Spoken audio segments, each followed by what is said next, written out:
Yes, this is Hauraki, Jay and Minogio and Keyzie from the Big Show. Now listen, we just want to put a bit of a disclaimer here at the start of this podcast and warn our audience that if you are listening to it, it is particularly filthy. Mogi just goes right overboard, so we just want to put it out there. You did too. Don't let your kids listen to this one. If you got kids in the car, turn it off. It's an absolute shocker. So, and normally this is the first time we've ever said this. Yes, it is. Normally we just let it go through to the keeper, but just heads up there. There you go. You don't have to turn it off. Yeah. You could fast forward to like the 7-minute mark. Well, we don't know, do we? Yeah.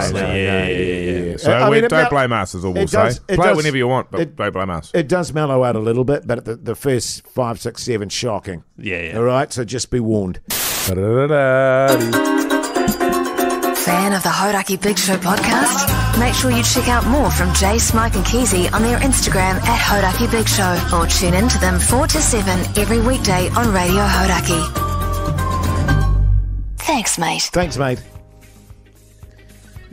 I tell you what, Keyzie. What? Your goatee really pops, brother. It really pops. It's not a good thing. It means it stands out. Yeah. How long you had that jacket for? I bought it last year. Oh, good. Yeah. Have you not seen that one before, Maggie? It didn't ring a bell, but then I saw it on him and I thought, I've got one like that. Yeah, you've got one similar to this, and I quite like it too. I'm starting to figure out we dress very similar. You need more car shirts. Are you saying I need more car Are you shirts. saying that I don't dress like you guys? Well, you got your hoodie on, man. You got your cool jacket on. You got your goatee, man. You got your slick back hair, man. Don't worry about old Hoodie J. He's going all right. No grey on that here, man. Look at the fucking state of the stallion. Oh, no, you got to up, down the Not side, much. mate. Down the Fuck all side. compared to me, mate. I mean, I know you're only a few years younger than me, but I have got a lot more grey hair than you. Mind you, my pubes are deathly white. Are they? Yes. Wow. They're like your white steamer. White. Right. Like a field of Is dandelions. your cock standing there with his hands up? Is my cock? Yeah. Or is it sort of hunched over with its hands down? Well, it depends what I'm doing. Sure. Yeah. How's the sex drive at the moment? Speaking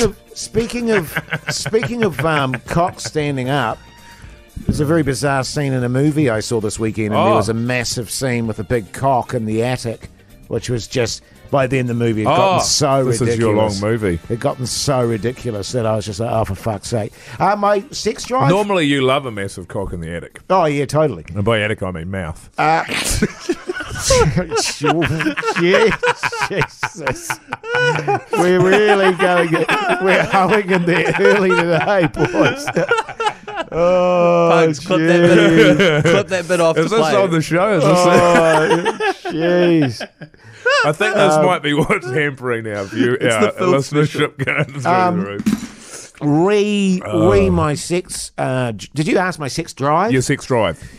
My sex drive, I have to say, Mogi, not what it was. No. By any means. No. But pretty still there. Pretty still there. That's all you can ask for. Pretty still there. I mean, it's an ebbing thing. Yes.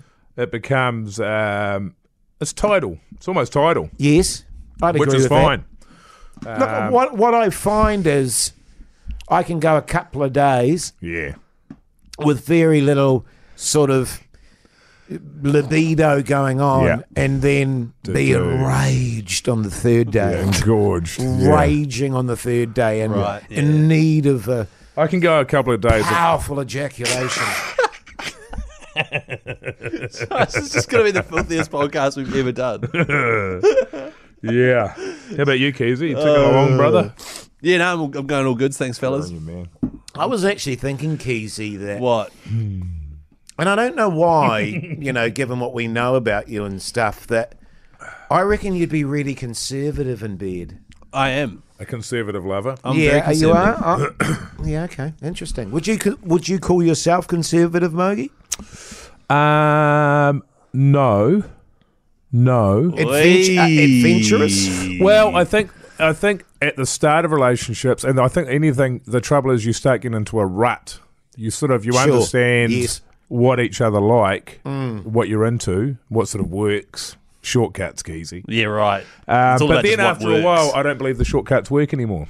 Sure. I think the shortcuts are no good. So then you've got to go back to the drawing board. Yeah, I agree. And I'm enjoying going back to the drawing board. Yeah, I agree. Yep. I agree. Especially in your long-term relationships there. You got to keep it spiced up there, Keyzie. Yeah, thanks, fellas. And I know you guys will probably find this hard to believe, a very generous lover. Oh, I know you've said it plenty of times. Because for me, the priority is my partner's pleasure. thank you. Whereas I don't get that vibe from you, Keyzie. Often is the time where after, several hours we'll be going to sleep and I'm left unsatiated. Yes. But so at the generous. same time, Like you're deeply content. satisfied. Yeah, Thank you, nice.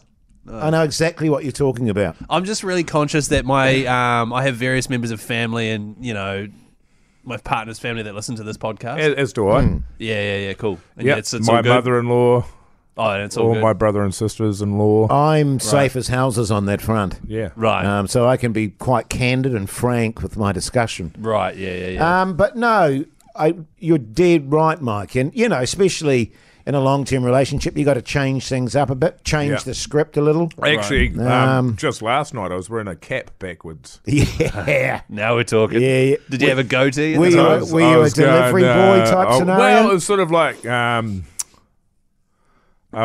just came into the room and I was sort of like, g'day everybody. Anybody here married? Wait, that line killed, man. Wasn't even supposed to. Oh, Keyzie said it last night was gold, and one of the greatest lines in it, and I was talking to Tim Batt about it today. Oh, really? Comedian Tim Batt. And what I loved about it so much, and having loved stand-up comedy for so long, it was such a clear case of, I'm talking about this thing here. Yeah. I have absolutely no idea how to start talking about marriage over here. Yeah, So absolutely. the connecting line I'm going to say is, so anybody here married? Hard out. And it was like a absolute cliche line from like a 70s or 80s comic. Very much. And it was, honestly, I fucking cried laughing, man. It was so funny. So that was what that was someone who's never done stand-up comedy, it but was has brilliant. watched a lot of people doing That's stand-up right. comedy. This is what they do. Yeah. It was great. And it's actually a very effective thing to do, actually, when you're on stage. Actually, is to do that. Well, to be honest- anyone here from overseas? Yeah, that's Yeah. right. Oh, tough crowd. What I did was there was Is this thing on? How about there's- them All Blacks? Yeah. there was a mixture of stuff that was for everyone, and then there was about 3 things that I knew would make you guys laugh. Yes. One of them being I was bullied as a child, which I knew That got Jase. Jase immediately. Everyone else dead silent. Jase pissing his pants in the front row. So there's a few little things like that. I was like, here we go. No, you did great, Keyzie. Yeah, it was good very, shit, very mate. good. The Hauraki Big Show with Jason Hoyt, Mike Minogue, and Keyzie. The Hauraki Big Show, weekdays at 4 on Radio Hauraki. 12 minutes, though. I think everyone was shocked by that. So I had no idea, and then I chatted to Di about it this morning. We did Mad Monday, and he was like, started telling me stories about how people go over, and then Ben Hurley pulls them aside and has a word to them, and being Yeah. like, "You need to sort." I had no idea. I also didn't know how long I'd been out there. But also, as I was saying to you, there's nothing like the rush of live laughter, Mogi, and you get excited and stimulated, and you think, I'm not going, But I wasn't. I was doing the set I planned that I had done in my head But was this 5 is minutes. what's interesting. So then, having spoken to the organisers, they had a word with Keyzie. How much time did you be allocated? 6 minutes. 6 minutes. So you said, "Oh God, no, I'll be well under that. No, I'll be good as gold," because they were talking to you about there's a red light that they can Yeah, put that's up right. so that you know that it's time to get the fuck off. Yeah. Burning the light, old Keyzie was they call that, where you won't get off the stage. I didn't even notice the light as well. But then, so you're like, "Oh no, it'll be well under 5 minutes, well under," and then they're like, "Oh okay," and you go, "Well, I haven't timed it." So Keyzie ran and never timed it. Who told you all this information? And so if I had a 6 minute gig in front of 700 people, Yeah. I would make sure my set was 6 minutes and 1 second long. Right. I would be timing that motherfucker, and that would be it. I would not be doubling the length of time. I know, and can I just have it said that I already feel really, really terrible about it, and I've already sent an apology email to the organisers. You don't need to do that. Seriously, you don't need to do that. They were stoked. They were stoked. I was talking to a bunch of people afterwards, and they thought it was all great. It was really good. Like I came in and then like was like, hey, look at me, I'm going to do twice the set of everyone else, even though you guys are all experienced. That's a nice thing to do. To send that email. Yeah, that's why I had absolutely no. I felt like I was up there for 4 minutes. I was like, I didn't see the red light. Holy fuck! Did I even? It felt like an hour to us. I've been in that scenario, you know, where they which is pretty common when you're doing a stand-up gig. They have some sort of lighting scenario, you know, whatever. Yeah, that's you've got to wrap it up type thing. Never in my entire stand-up and Sugar and Spice career did we ever see the fucking light. Ever. Right. So you were always gone before the end of it? Or, it was on, but you didn't notice it? Yes. Yeah. I had no freaking... Yeah. When you're deep in your routine, sometimes you don't... Yeah. But... And also... most venues don't have a light. And, you know, I've got a mate who's a stand-up comedian, and he is appallingly bad.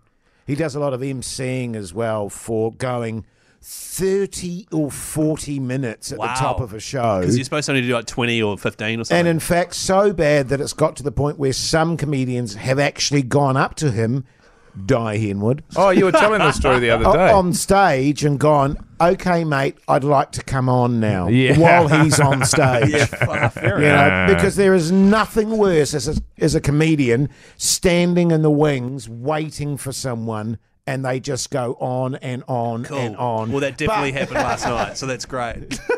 Except for it wasn't one person, it was 4 people. Seriously, like 4 or 5 minutes. Fuck. What's the difference? Yeah. Jeez. But the thing was, I wasn't loving the laughter, so added to my set. When I had rehearsed it in my head, it was like roughly 5 or 6 minutes. It wasn't until I got out there and added in when all it was the in your head, awkwardness. did you have a stopwatch in your head? Nah. But there was all the added awkwardness and like waiting for you. Oh, there was. You It know? was good, yeah. And so I do feel terrible. I sent an email and I apologise. They'll appreciate that, mate. That's nice. Good on you, just mate. to, you know, because I'm a good guy. I'll tell you, I loved Heath Franklin, He was fantastic. but I thought Hayley Sproul, well, fuck, that was gold, man. Yeah, she's good. Her thing about kids, she was doing a thing about kids and how she's not having any. I heard something about the vape. Oh, then there's a vape. So she goes to rape. But she talked about not having kids because you have kids, and then your breasts are just sacks of skin that you have to roll up and stuff into your brassiere. And you know, she doesn't have a background as a stand-up, so I thought she had a really good presence. And then she talked about this Rainbow's End thing, how there's this kid that couldn't get on the ride because he had hearing aids, and so it was a safety issue. So a kid came off and he was really sad, so the mother went and hugged him to make him feel better, and she I don't know if I can burn her joke there, so we might have to beep, but man, she had some I just thought, she had some killer lines. She was after me, so it's great to hear that the person after me was really good. So I made her wait for ages. But also, when I came off, I couldn't hear anything. So I'm gutted I missed her. You know. Yeah, right. Even though I was sitting side of the stage, I was just freaking out. Oh, yeah, bigger fish to fry, mate. Yeah, bigger fish. Yeah, you got bigger issues than that, Keyzie. Yeah, bloody good. It, well done, mate. Thank you, guys. Yeah, well done, mate. Really good. Yeah. Top of it. We're doing okay. Thank you. And I was saying to Keyzie, I came up with like a 10-minute set today about mothers, just based on that gig last night that popped into my head. Jase wants to do a Hauraki Big Show stand-up special now. All sure three of does. us. That sounds like something you want to do. No, he does. I don't want to do it. Yes, you do. There you go. Said you did. You don't come up with a set unless you're keen to do it again. Yeah, no. Well, how long has it been since you've been to a comedy show? To a comedy show? A long time. Yeah. I don't generally like going to comedy shows. You were a more generous audience member than I think I was. You were making grunting noises which weren't necessarily laughter. Yeah. Because when you both do comedy, I feel, are you quite critical? You're sitting there like thinking, oh, I see how you did that. I think so. Yeah. I think so. Yeah. And yeah, I actually, believe it or not, find it quite hard to laugh out loud. Right. It's just like I can enjoy something and not laugh at all. It was a long time on the show before you laughed out loud. Yes. It was a long time. When Keyzie walked out. When Keyzie walked in. I hate your laugh because it cuts through and I'm so used to hearing it. We used to have this, the guy that used to run the comedy festival, a guy by the name of Paul Horan, who had the most magnificent and distinct laugh that you will ever hear in your life. And he used to come to all our sugar and spice shows and stuff. And seriously, you just hear him all show long, just cackling like a madman. I find that quite comforting. Well, that was you. Yeah. I literally walked out and you were just like pissing yourself. Yeah. See that? It was that. It was so good. All right. Your Hauraki Big Show Keyzie word of the day is filth. There's some filth earlier. And also, thank you to all the backbones that travelled from far and wide. I know that there was some people that travelled from Coromandel. Yeah, awesome. And we're just for the gig. Bloody which awesome. Was amazing. Thanks for coming. Appreciate for it. Keyzie, and there was a bunch of other people, a lot of photos taken. It was bloody good. It was good. Don't forget, send all the Keyzie words in, all 5 for the week, to the Hauraki Big Show over the coming weekend. Message us, and also your cell phone number, and we could call you Monday with a prize pack like we'll be doing today on the show with someone, which is good. Vouchers for BK, vinyl, bloody backbone t-shirt, all sorts of things. So, yeah, get stuck in. Jase. Thanks, mate. Yeah, thanks, mate.